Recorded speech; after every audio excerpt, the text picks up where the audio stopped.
In Australia, there are couples earning over $150,000 a year combined and still feeling one emergency away from financial stress, one job loss, one health issue, one unexpected expense, and suddenly the life they spent years building starts feeling fragile. This is called the two income trap, and more Australians are living in it than they realize.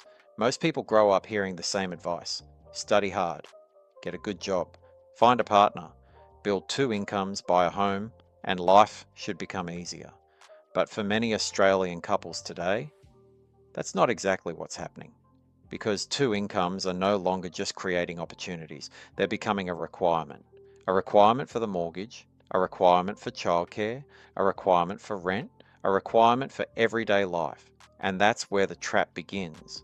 Not because earning together is bad, but because the entire household starts depending on both incomes continuing perfectly. Think about it.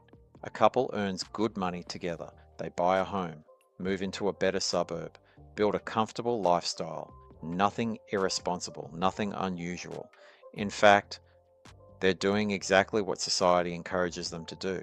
But over time, the mortgage gets bigger, expenses increase, bills increase, insurance increases, childcare arrives, and slowly their financial system stops running on one income plus one bonus income. It starts running on two required incomes.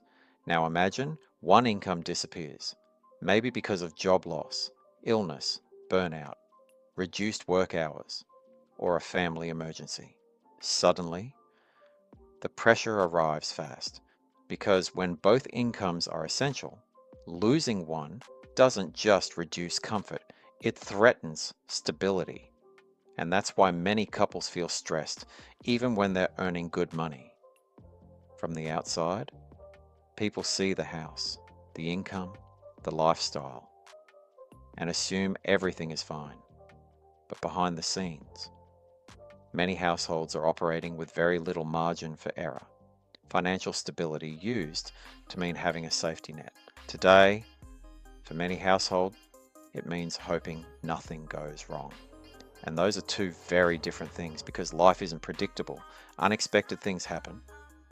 Jobs change, health changes, circumstances change. And when an entire lifestyle depends on two incomes continuing forever, every disruption feels bigger. That's why many Australians don't feel financially secure. They feel financially fragile. They feel like they can't slow down, can't take risks, can't step away from work because too much depends on it. And honestly, that's exhausting. Not because they're failing, but because they're carrying more responsibility than ever before. Trying to balance careers, bills, housing costs, family responsibilities, and future plans, all at the same time. Now, this doesn't mean dual income households are bad. For many families, they create opportunities and a better quality of life. The issue isn't having two incomes, the issue is becoming completely dependent on them because dependency creates fragility and fragility creates stress. So here's a question. Do you think modern Australian life now requires two incomes just to feel normal? Or have household costs become too dependent on them? Comment your thoughts below. And if you think earning more money automatically makes life easier, check out this video next. Because in Australia, many people are earning around $100,000 a year, yet still feeling financially stressed, too rich for support, too pressured to feel comfortable. It's called the $100,000 trap, and it might explain why earning more doesn't always feel like progress.